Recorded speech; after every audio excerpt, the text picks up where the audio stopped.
Muy buenos días, tardes, noches a todos los que nos acompañan el día de hoy en este canal, Fe Hebrea.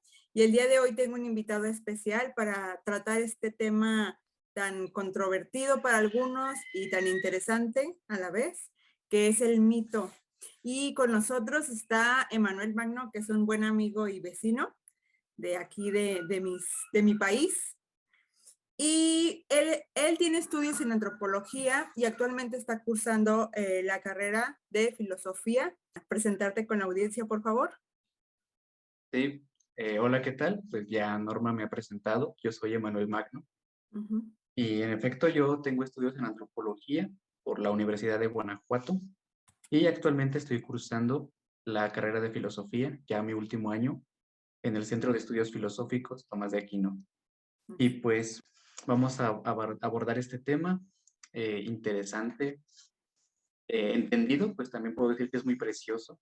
Ajá, Aunque pues a la primera vez, pues sí puede sonar un poco polémico, ¿no? Cuando hablamos de los mitos, claro. por la costumbre que tenemos de la palabra, ¿no? Y cuando alguien dice del mito, ¿qué es lo primero que se viene a la mente de la gente? Pues una historia falsa, una historia, digamos, fantasiosa, Ujú. no real. Y pues la verdad, eso es el paradigma que predomina acerca del mito en general, en todo el pensamiento colectivo. Pero pues yo tengo una opinión diferente acerca del mito.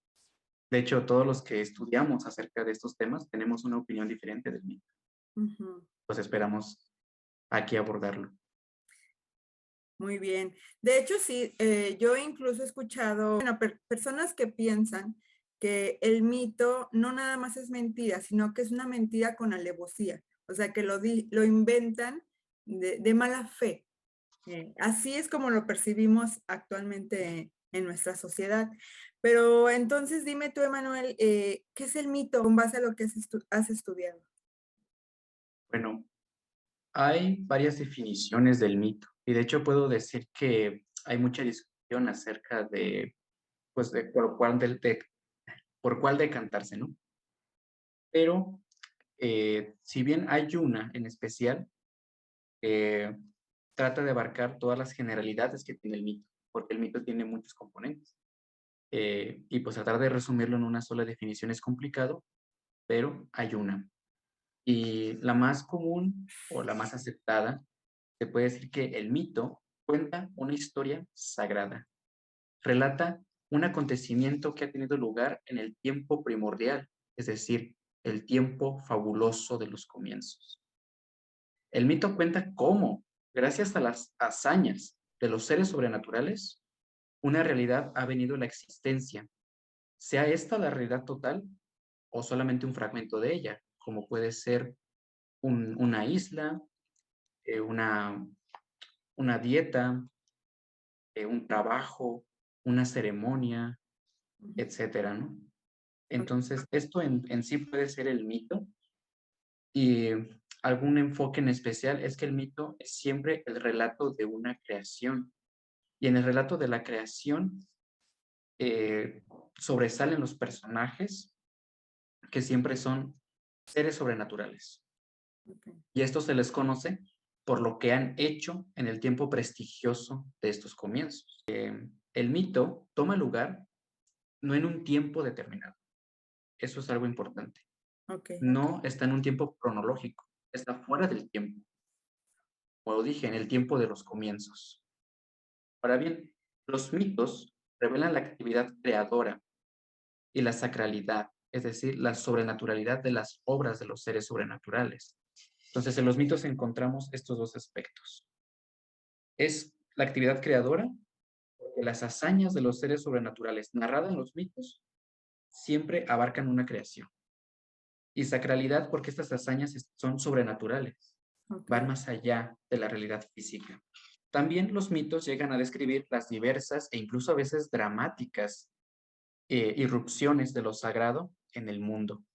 Es decir, y esta irrupción de lo sagrado en el mundo es lo que fundamenta realmente el mundo y la que lo hace tal cual como es hoy en día. Y curiosamente, Ujú. cuando el mito narra la fundamentación del mundo y el cómo es, esto también abarca al hombre, al ser humano. Entonces, el hombre se explica como ser mortal, cultural y sexuado por la intervención de los seres sobrenaturales. Ujú. Es así que el mito da una explicación existencial a la vida humana a la vez. Primero, da una explicación del mundo. ¿Por qué el mundo? ¿Por qué existe el mundo? Y luego da una explicación del ser humano, de su naturaleza. El mito se considera una historia sagrada y por tanto una historia verdadera, puesto que se refiere a realidades que son Ujú. evidentes ahí. Si el mito explica el mundo, entonces es verdadera. ¿Por qué? Porque el mundo está ahí para probarlo. Ok, Si un mito explica el origen de la muerte, pues es verdadera, porque ahí está la mortalidad evidente. La mortalidad del hombre, la muerte, se nos presenta cada día. Entonces ahí está la muerte para probar el mito, porque el mito se refiere a realidades evidentes. ok. Oye, entonces, Emanuel, si estoy entendiendo bien, el mito es esos relatos que surgieron de cuando comenzaron a filosofar, se podría decir, a reflexionar sobre su existencia, surgen los mitos. Se puede decir que sí, de hecho has dado en el blanco. De hecho pensamos que en filosofía el mito es la primera forma de filosofar en los seres humanos. ¿Por qué? Porque los mitos abarcan estas cuestiones muy profundas, como lo menciono, el origen del mundo, o sea, cómo llegó el mundo a existir, por qué el mundo es tal cual es hoy en día, y también el ser humano que abarca, bueno, que entra en la parte del mundo, ¿no? Ujú. Bueno, ¿por qué el hombre es mortal? Morimos. ¿Por qué somos tan diferentes a los otros animales? ¿Por qué tenemos este tipo de creaciones culturales, ¿no? Ujú. Entonces sí, en efecto se puede decir que el mito es el comienzo del pensar filosófico. Obviamente que va a haber personas con un pensamiento distinto que nos dicen, no, es que el mito, de hecho, es el estado primitivo del ser humano y la filosofía es esa superación del mito.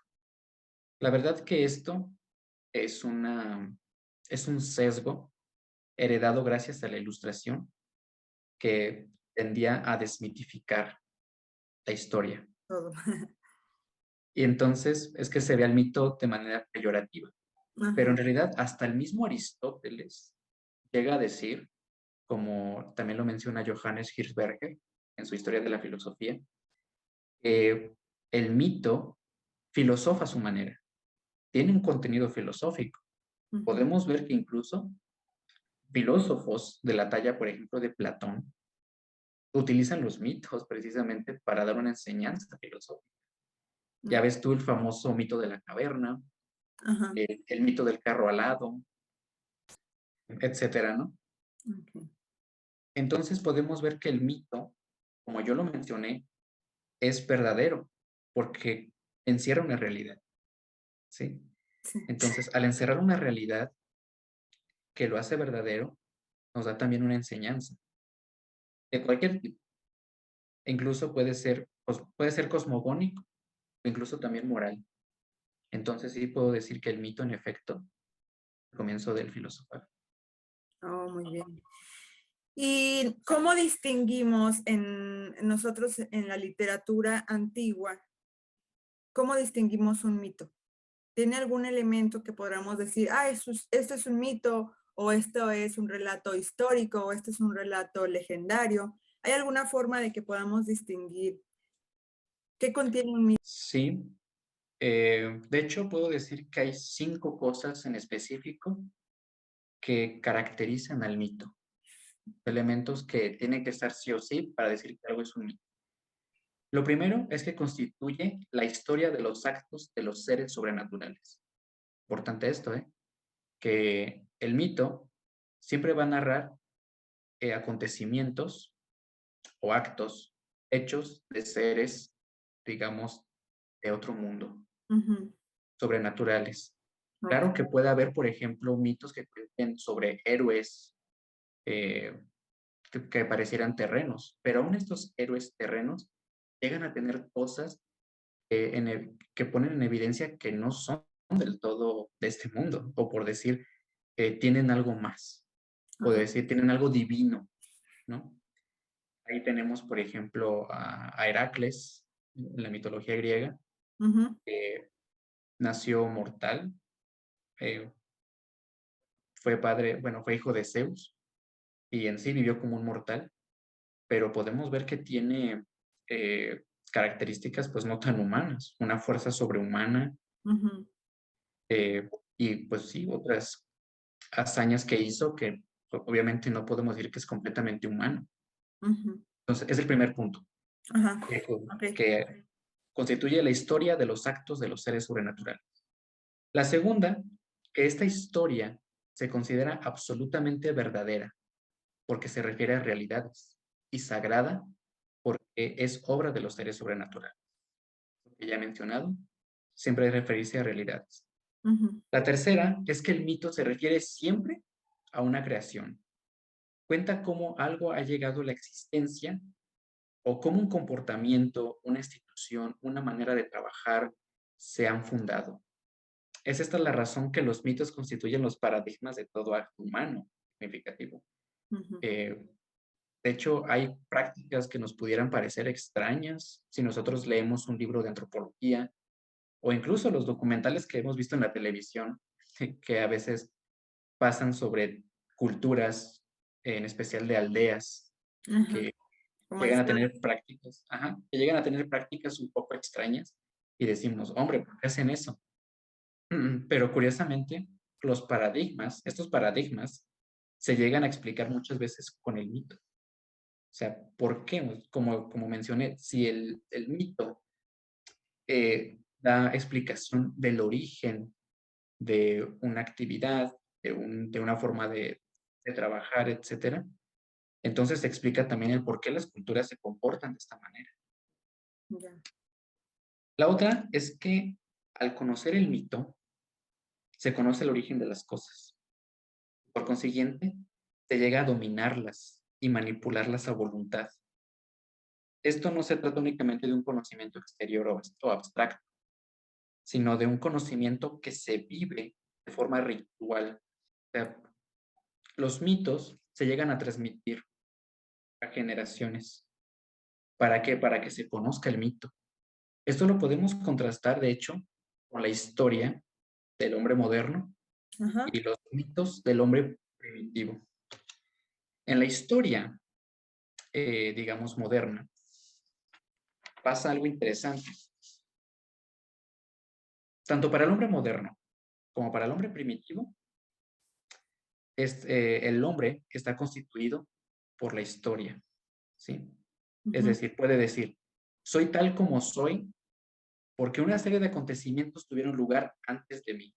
Esto lo puede decir tanto el hombre moderno como el hombre primitivo. Ujú. Pero ¿qué pasa con el hombre primitivo? Él dice, soy tal como soy porque una serie de acontecimientos tuvieron lugar antes de mí en los tiempos míticos y por consiguiente constituyen una historia sagrada, ¿sí? Ok. Entonces, una vez que alguien llega al conocimiento de estos acontecimientos, para el hombre moderno no es obligatorio recordar la historia, ¿sí? Ujú. Digamos, o sea, yo pienso que muchos de nosotros no sabemos toda la historia universal o toda nuestra historia, ¿no? Nosotros podemos decir, bueno, yo soy tal como soy porque descubrimos la agricultura, bueno, comenzamos a practicar la agricultura y después vino la revolución industrial, luego vino no sé, la revolución francesa antes, con los ideales de la democracia, de la libertad. eh, Alejandro Magno conquistó Grecia, los sumerios dispersaron su cultura de la escritura, etcétera, ¿no? Y decir, por eso es lo que me constituye como una persona, para el hombre moderno. Ok. Pero no todas las personas con el paradigma del hombre moderno, se sienten obligadas a saber todo eso, ¿no? Que de hecho dicen, bueno, yo no tengo obligación de saber mi historia, ¿no? Yo no quiero, pues. No les gusta, no nos gusta a todos, de alguna forma investigar qué es lo que nos trajo hasta aquí, hasta ¿Y ahí. qué pasa con esto? ¿Qué surge con esto de que, pues, no hay una obligación de saber el pasado? Pues que hay una irreversibilidad. ¿A qué me refiero con esto? Tan solo, por ejemplo, teniendo aquí, ya que somos de México, Ujú. si recordamos el grito de Dolores por Ah, Hidalgo, ¿no? De alguna manera se conmemora cada 15 y 16 de septiembre, ¿no? sí. Bueno, vamos a recordar cuando el cura Hidalgo tocó las campanas y llamó al movimiento contra los peninsulares, ¿no? Pero eso es todo, ¿no? Se conmemora ese acto. Ujú. ¿Qué pasa con el hombre arcaico, el hombre primitivo? Pues que no solamente se siente obligado a recordar los acontecimientos míticos, Ujú. sino que algo muy precioso que se me hace a mí es que también se siente obligado a reactualizar estos acontecimientos. Es decir, ¿Cómo, cómo sería eso? Reactualizar. sí, o sea, no solamente conmemorar esos acontecimientos míticos, Ujú. sino que incluso regresar a ese momento, Oh, ya. a poder volver al ambiente sobrenatural de aquel acontecimiento por la fuerza del rito. Entonces, yo no únicamente, como hombre primitivo, yo no recuerdo únicamente el acontecimiento, sino que lo vuelvo a vivir, se reactualiza, me envuelvo en la esfera divina, comparto la presencia de los dioses y de los héroes y Ajá. vuelvo, entonces, ese acontecimiento o el origen de ese acontecimiento que yo quiero rememorar, se hace presente otra vez estoy ahí, ¿sí? Para los que hombres arcaicos que aún tienen como su paradigma el mito, pasa esto. No es que únicamente recuerde ese momento extraordinario, sino que yo me vuelvo contemporáneo a ese acontecimiento. Ujú. ¿Por qué? Por la fuerza ritual. Ahí está también la importancia del rito, que el rito actualiza ese acontecimiento para que los que participan de él vuelvan, se vuelvan contemporáneos de ese momento. Y te reafirma el mito en ti o la creencia sagrada, el rito te lo reafirma. Y de hecho lo reactualiza, Ujú. lo vuelves a vivir en pocas palabras. Exacto. Ok. Y la quinta y última característica de lo que constituye un mito es precisamente esto. De una manera u otra, se vive el mito, en el sentido de que se está dominado por la potencia sagrada que exalta los acontecimientos que se rememoran y se reactualizan. Esto sería la quinta característica de lo que constituye un mito.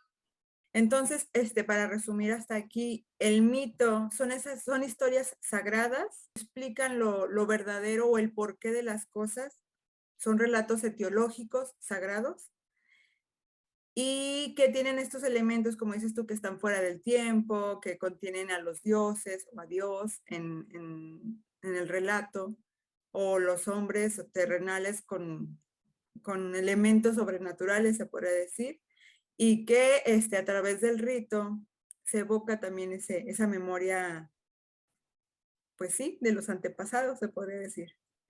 Muy bien, Exactamente. ¿entendí? Otra cosa importante a considerar, Norma, Dime. es que el mito se convierte en el modelo ejemplar de todas las actividades humanas significativas. ¿Esto qué quiere decir? Que cuando el mito se narra el acontecimiento que queremos rememorar por primera vez, Ujú. eh, nos sentimos, bueno, los que pertenecen a las culturas arcaicas, se sienten con la obligación de repetir este tipo de cosas, ¿no? Por ejemplo, si un mito cuenta el origen de una forma de trabajar, bueno, ¿y ustedes por qué pescan de esta manera? ¿Por qué cocinan el pescado de esta manera? Ujú. Lo más probable que te van a decir es que porque así lo hacían nuestros antepasados, Ujú. así lo hacían los antiguos, así nos lo enseñaron los dioses. Entonces el mito va a servir como un modelo. Es decir, pues nosotros hacemos este tipo de cosas porque así nos lo enseñaron nuestros antepasados. Ujú. Así se explica también el por qué, como ya mencionaba, algunos paradigmas, algunas cosas que nos pudieran parecer extrañas y preguntarnos, ¿por qué ustedes lo hacen así?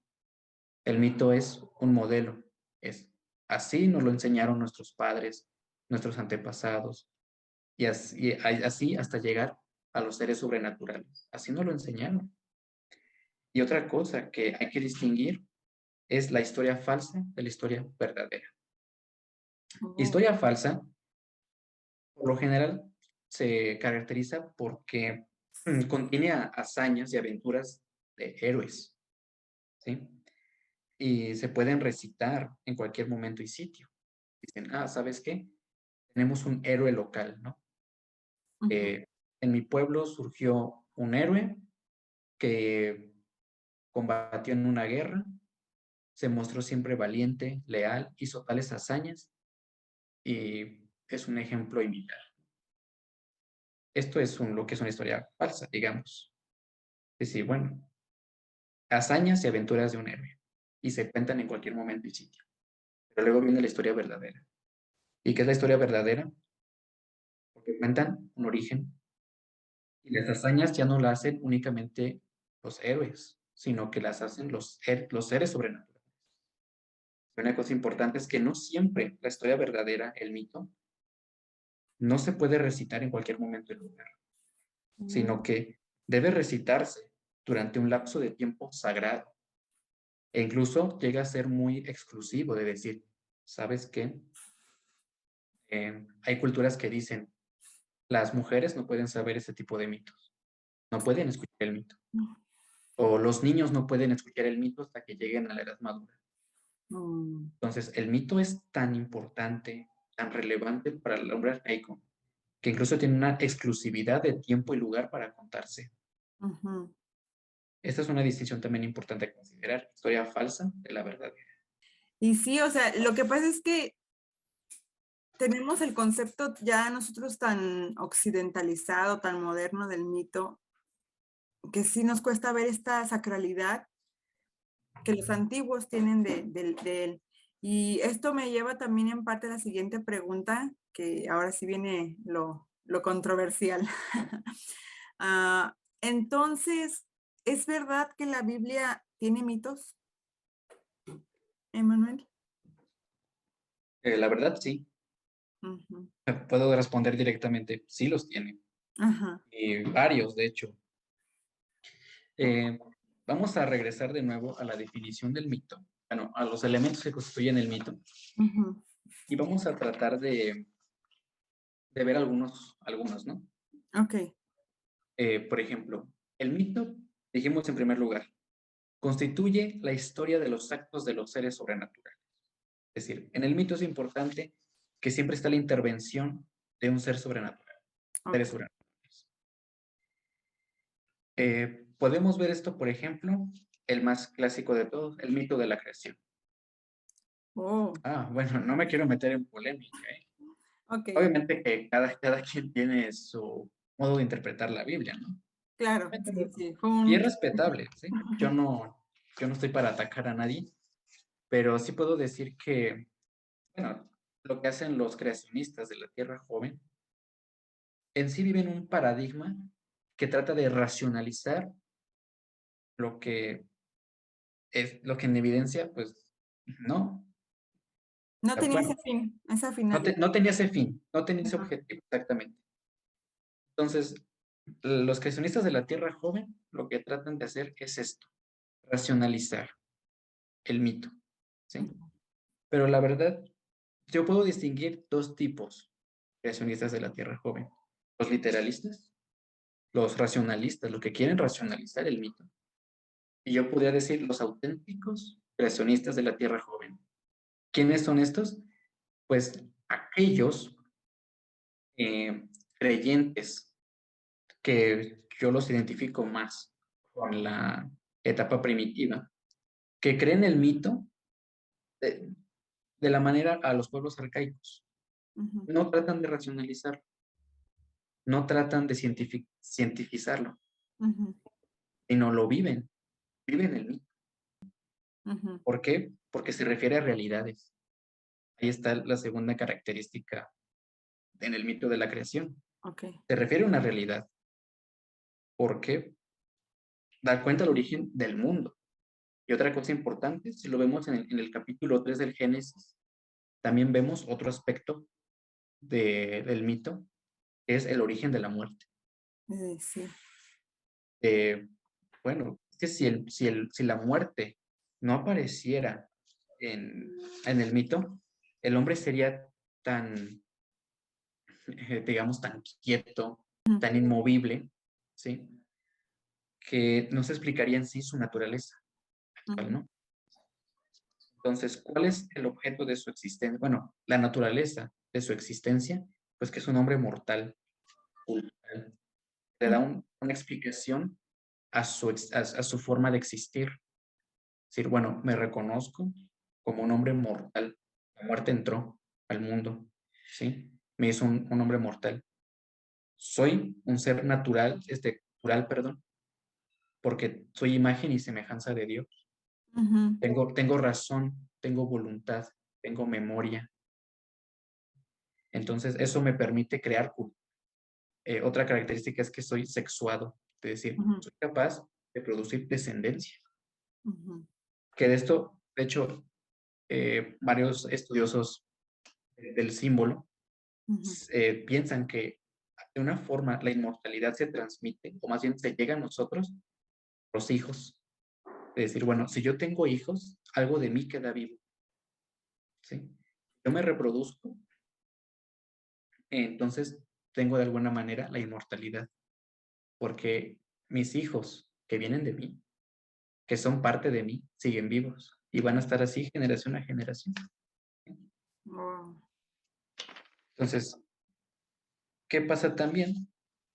Pues que el mito se refiere siempre a una creación, ¿verdad?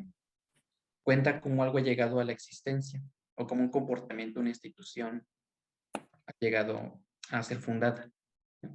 En este caso, el mito de la creación, pues vemos cómo llegó a la existencia el mundo, el universo. Cómo llegó el hombre al mundo, cómo llegó la muerte, cómo llegó el trabajo, ¿sí? Y no solamente eso, podemos ver también otro mito, por ejemplo, en la Pascua, En la ¿sí? Pascua. En la Pascua. ¿Por qué? Porque hay que recordar, el mito siempre es el origen de algo. Ujú, Y ese algo puede ser una práctica, un trabajo, etcétera. La Pascua, narrada en el Éxodo, nos cuenta el origen de la práctica de la Pascua. Es decir, y si tú recuerdas, una característica del mito es que siempre se refiere, bueno, perdón, que es un modelo, ujú, pone un modelo a seguir, una manera de practicar algo. Ujú. ujú, Y la Pascua hasta es muy evidente porque cuando se instituyó la Pascua, ¿qué dice Dios? ¿Qué dijo Yahvé a los hebreos? Cuando vuestros hijos pregunten, ¿por qué celebráis esto? ¿Qué dice, qué dice Dios que respondan? Lo que te hacemos, enamores. Ajá. rememoramos cuando Dios nos sacó de la tierra de Egipto. Rememoramos lo que Dios nos dijo, hagan esto. ¿Por qué lo hacemos? Porque Dios así es lo como nos dijo que lo hiciéramos. Ujú, Tienes también otro mito, el de la paz, que, bueno, pero el mito se conoce, pasa algo importante. Ya quedamos que el conocimiento no es únicamente abstracto, ujú, no es únicamente un conocimiento exterior, sino que incluso yo sé el origen de algo y al saber el origen de algo, lo recito. Es decir, puedo contar la historia, puedo cantar la historia de, de cómo algo se hizo por primera vez en el tiempo mítico. ok. Y al hacer eso, puedo llegar a dominar a voluntad ese acontecimiento. Y aquí te va otro mito, esta vez del Nuevo Testamento, la Eucaristía. ¿Sí? Que cuando Jesús instituye la Eucaristía, Ujú, ¿qué hace con el pan? Esto es mi cuerpo. Ujú, con el vino, esta es mi sangre. ¿Y qué sucede, por ejemplo, en las iglesias cuando se conmemora la, la Eucaristía, la Cena del Señor, o como le llamen en la denominación correspondiente? ujú, Se cuenta la historia.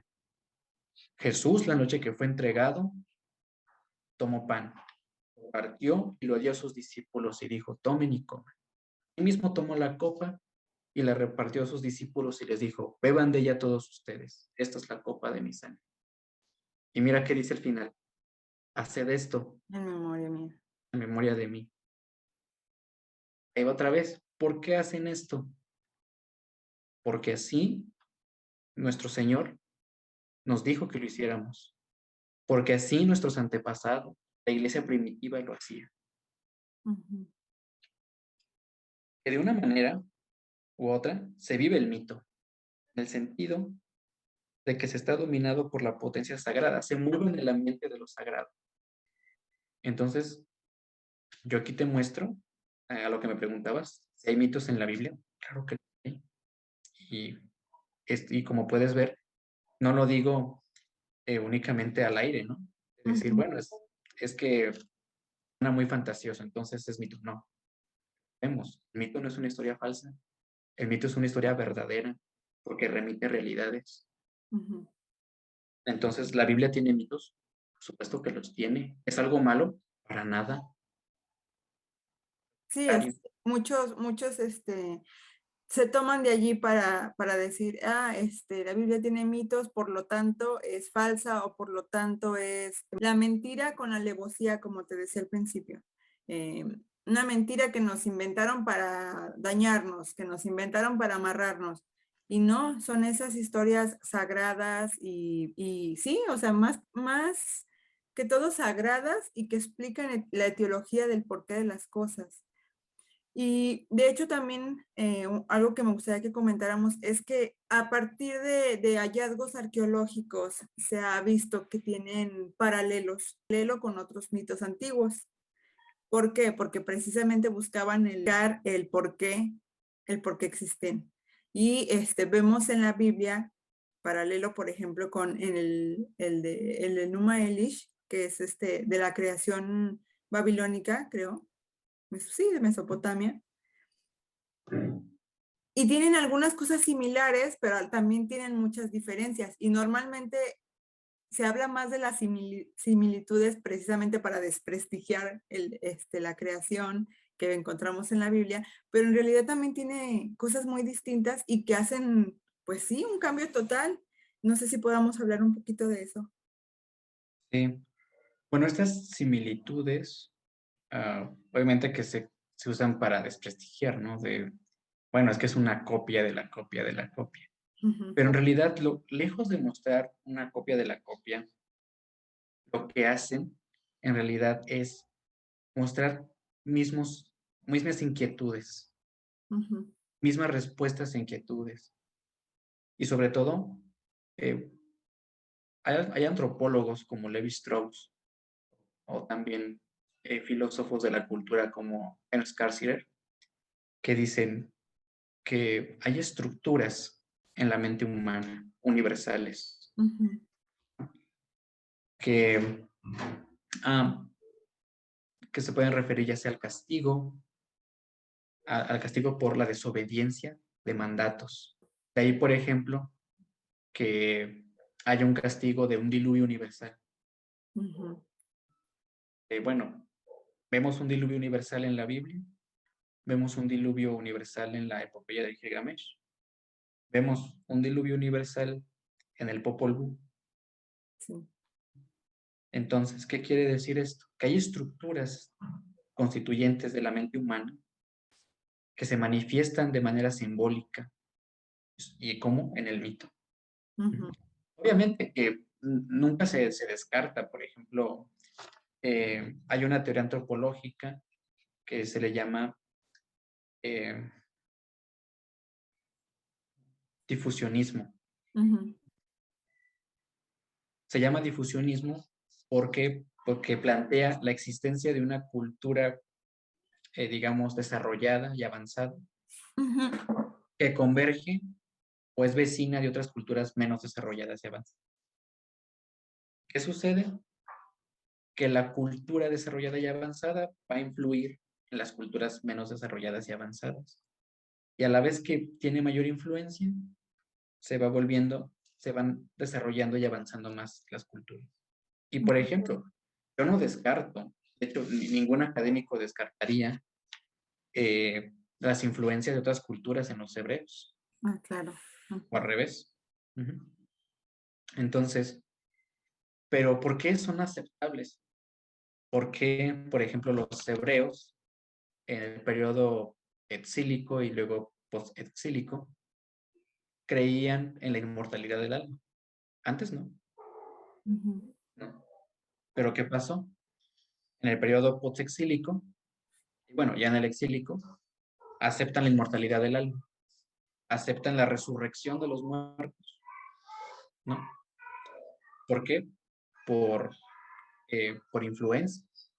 Ujú. Las otras Pero culturas. pero estas influencias, ¿por qué son aceptadas? Porque también explican, porque también responden inquietudes. Aquí podemos ver con este ejemplo de la resurrección y de la inmortalidad del alma, a la inquietud de la muerte. Ujú. Antes los judíos preexílicos decían, ah, pues no, es el fin, me muero y ya no hay nada más. Postura que luego adoptan los saduceos. Pero ¿qué sucede? Cuando entran en contacto con estas ideas de la resurrección, de la inmortalidad del alma, aceptan, ven una nueva explicación de, ¿sabes qué? Cuando mueres, no únicamente te quedas ahí ya, sino que trasciendes a otro mundo. Ujú. O tu cuerpo muerto levantará en un día final para volver a vivir, para tener un cuerpo nuevo y vivir nuevamente. Porque un mito también lo que constituye es una renovación o una forma de ver la existencia humana, ¿no? Ujú. Se transforma la existencia humana a otra.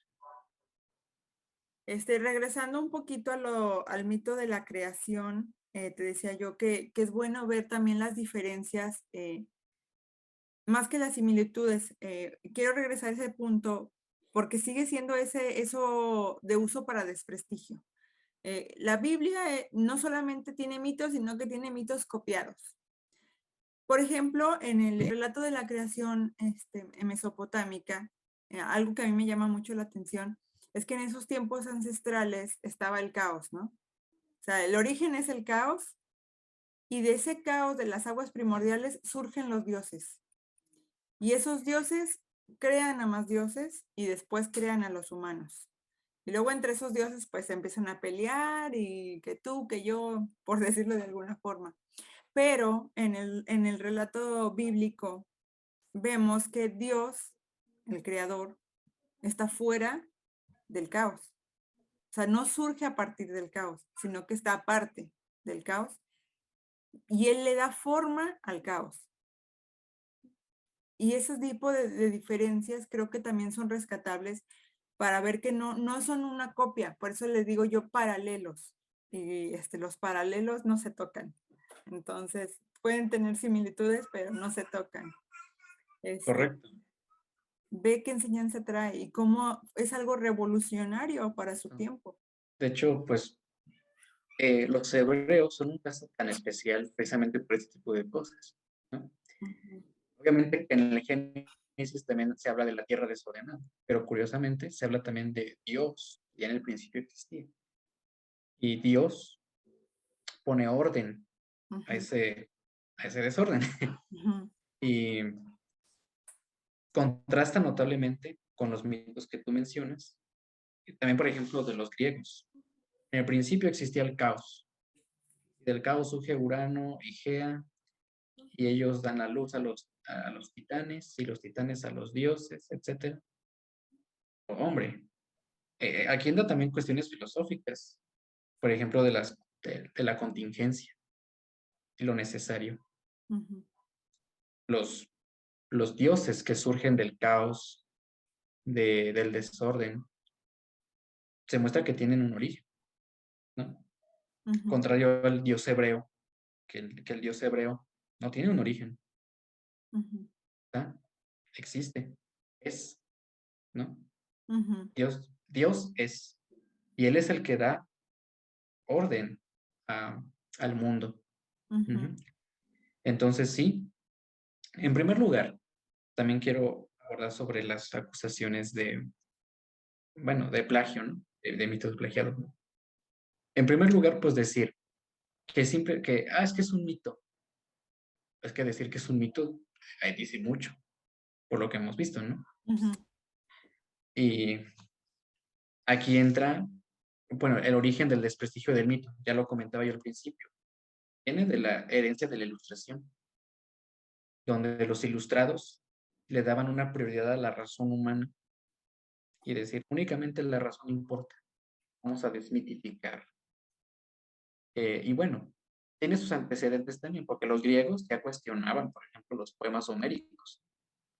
Los estoicos también habían cuestionado, habían deconstruido los mitos y decían, utilizaban a los dioses, por ejemplo, Séneca en sus escritos, muchas veces habla de los dioses, pero cuando habla de los dioses, siempre lo da a entender como un recurso retórico.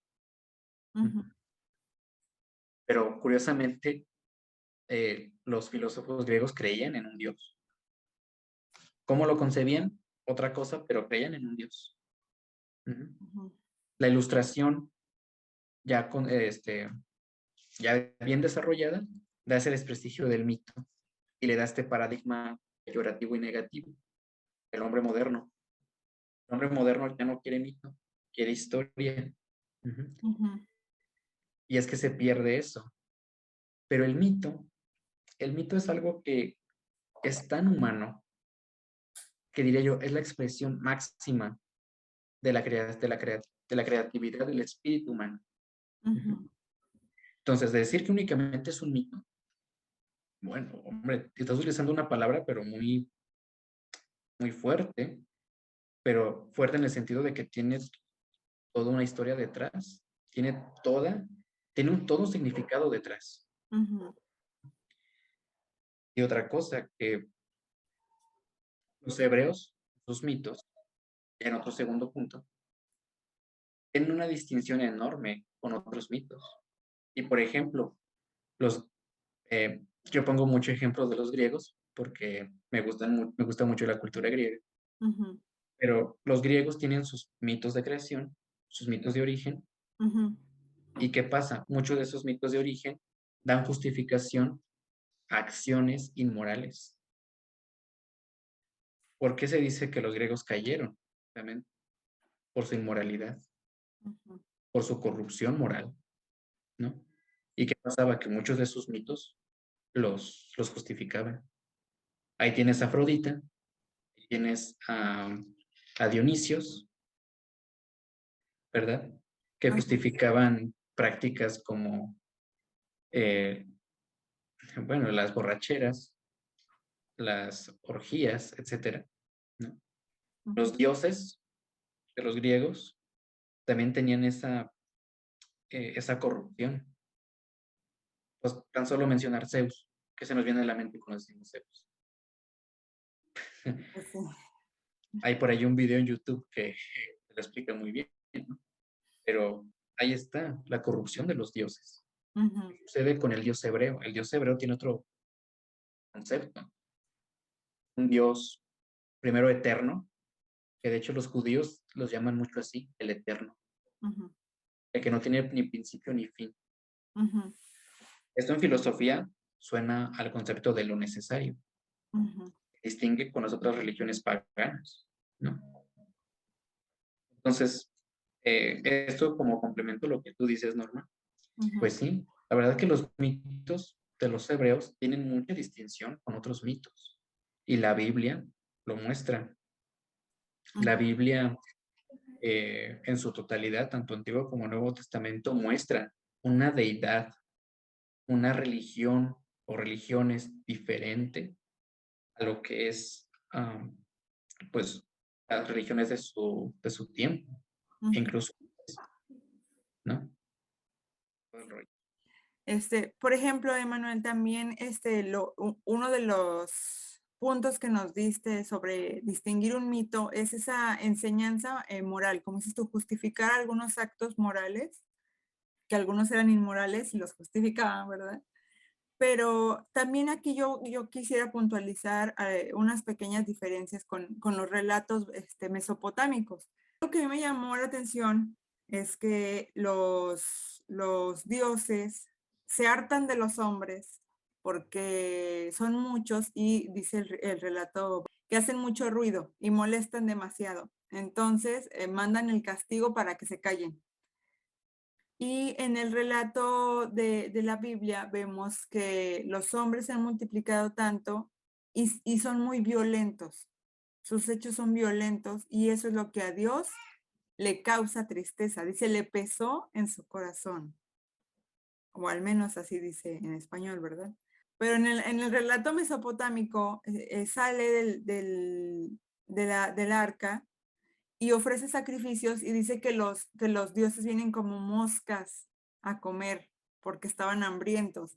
Y pues en el relato bíblico no concibes en cierta parte a Dios como hambriento porque no necesita comer, o sea, es alguien que está fuera de la existencia humana o no tiene esas afecciones, que aunque en otras partes hablan de él antropomórficamente, no sabemos de cierta forma que está fuera del tiempo. Entonces, es lo que te digo, son paralelos.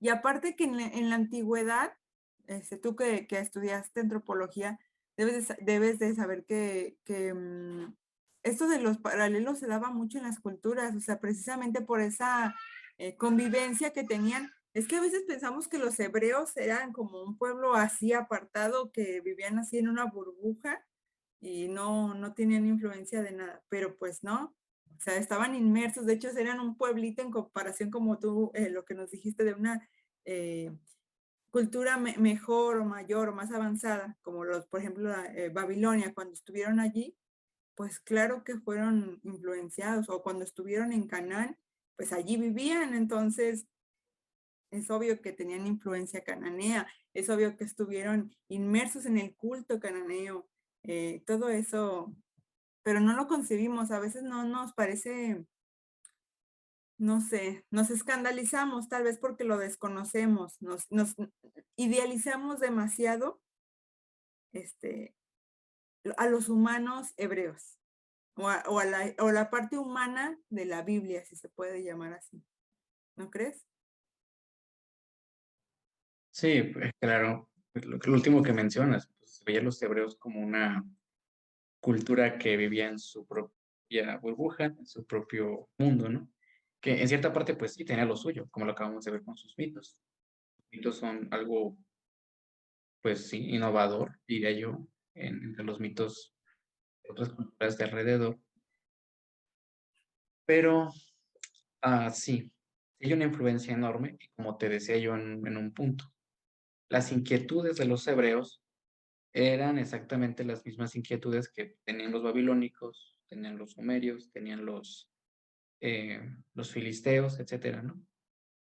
Ujú, Entonces, am, lo que yo sí podría decir es que la moralidad de los hebreos sí tenían una acentuación tan grande en querer agradar a Dios, en querer mostrarse ante ellos, ante Él, perdón, como justos. No sé si recuerdas el Levítico que dice, sed perfectos. ¿No? ujú, Entonces, Dios se muestra con leyes que da Moisés y esas leyes lo que demandan es una perfección moral. ujú, Esta perfección moral la podemos ver eh, manifestada hasta hoy en día, sigue siendo válida, porque llegaron a principios universales. ujú, Y puede ser, por ejemplo, que haya otras cosas que tienen en evidencia como un compartimiento con culturas. Y ojalá algún día, pues, si se nos da la oportunidad, tengamos otra entrevista hablando de este tema, pero al menos en la dieta hebrea, Ujú, no es del todo diferente a otras dietas de otras culturas. ujú, Ajá. Por ejemplo, el famoso desprecio por la carne de puerco. Es que es algo propiamente judío, ¿no? Pues bueno, ¿no? Ahí están los musulmanes, en un primer lugar, más evidente, pero también, por ejemplo, Plinio el Joven menciona en sus escritos que los egipcios también aborrecían la carne de puerco. ujú, Esto se debe a cuestiones ecológicas y bueno, por explicaciones aparte, ujú, pero tan solo ver eso, que los hebreos también tienen esa parte humana, ¿no? claro. Sí, es lo que quería yo comentar, de que es importante que nos demos cuenta que todo en esos relatos bíblicos fue un pensamiento que fue evolucionando, porque también volvemos a lo mismo de los detractores, ¿no? No, pues que tiene mitos, no, pues que se contradice aquí y acá y así. Pues sí, pero es que fue un pensamiento que se fue formando y precisamente el momento del exilio y del post-exilio les transformó su pensamiento. El que hayan tenido esa influencia de otras culturas les fue formando su pensamiento teológico. Entonces sí fue un desarrollo de, porque de hecho el libro de Génesis, muchas veces pensamos que porque está al principio, fue el primero que se escribió. Y no es así, no es el primero, no es el más arcaico, no es el más antiguo. Entonces, estos relatos mitológicos o míticos, sagrados del Génesis surgieron después de cierto proceso que tuvieron los hebreos en su concepción teológica. Entonces, también por eso está el paralelo y están las diferencias. Y es que eso no lo conocemos muchas veces. Mi amigo Emanuel es creyente, ustedes saben que yo también, y pues sí, vemos todavía esa sobrenaturalidad en la Biblia, pero también reafirmar esa parte humana y reconocerla y validarla, porque pues tampoco se vale que los desprestigiemos nada más porque sí, sino que tratemos de entender cómo se creó la Biblia y cómo estos relatos llegan a nosotros, cómo los concibieron ellos, cómo los formaron y cómo Dios se manifestó a través de esos hombres. Y también yo, por mi parte, para también por una conclusión, es que yo mencioné en alguna parte que los mitos proporcionan una explicación a los paradigmas de las actividades humanas significativas. Ujú, Ujú. Esto nos acerca mucho a la empatía, de saber, bueno, ¿por qué una cultura hace lo que hace? ¿No? Bueno, porque creen esto, creen, lo viven. El mito no es algo, como yo mencionaba, abstracto. El conocimiento del mito es algo vivido, ujú, algo interiorizado, algo hecho propio. Ujú.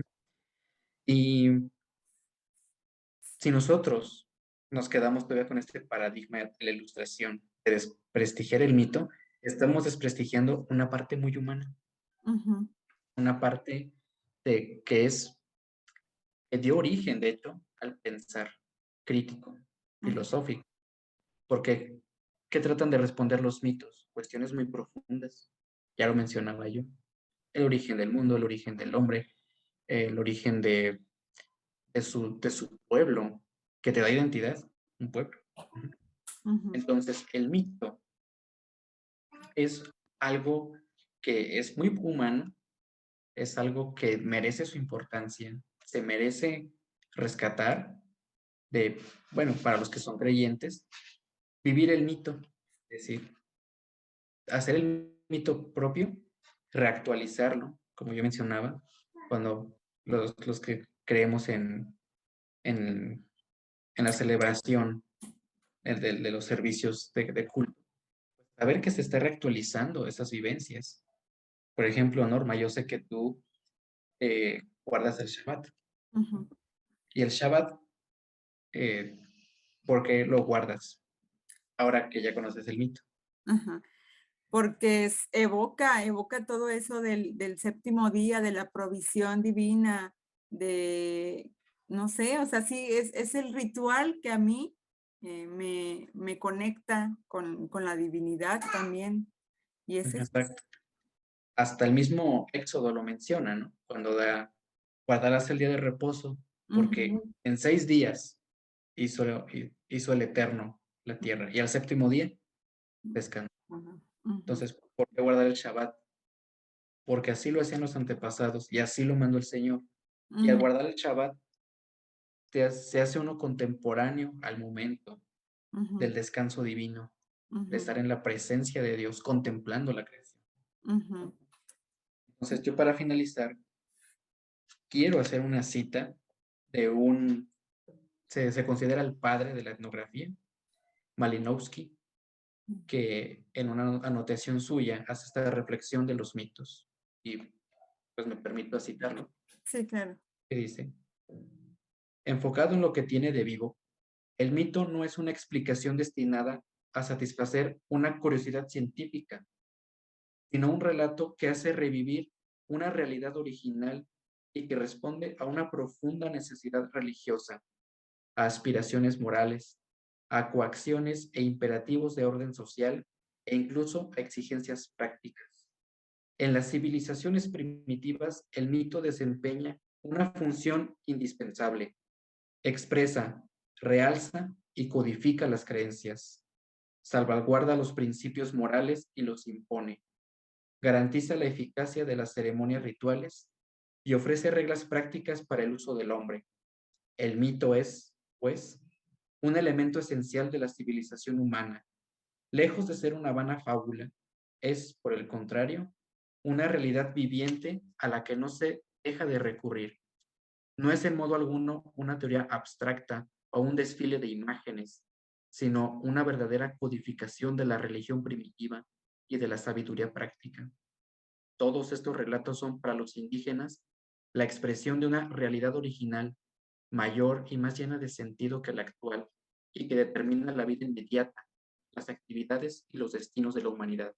El conocimiento que el hombre tiene de esta realidad le revela el sentido de los ritos y de los preceptos de orden moral, al mismo tiempo que el modo de cumplir.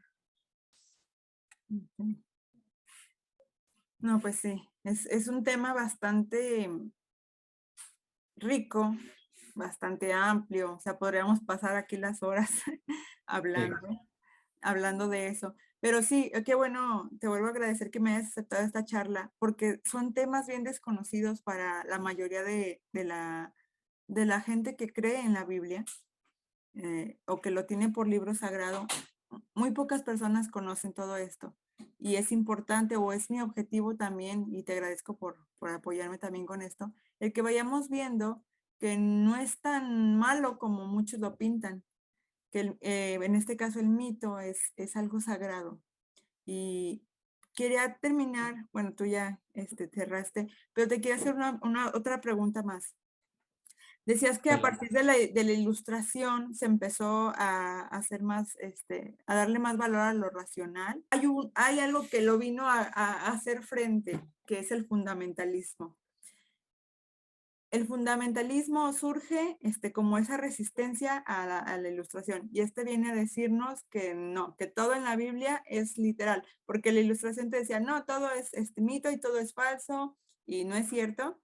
Pues ellos vienen y dicen, no, es que sí, todo es cierto y todo es literal. ¿Qué me puedes decir del fundamentalismo?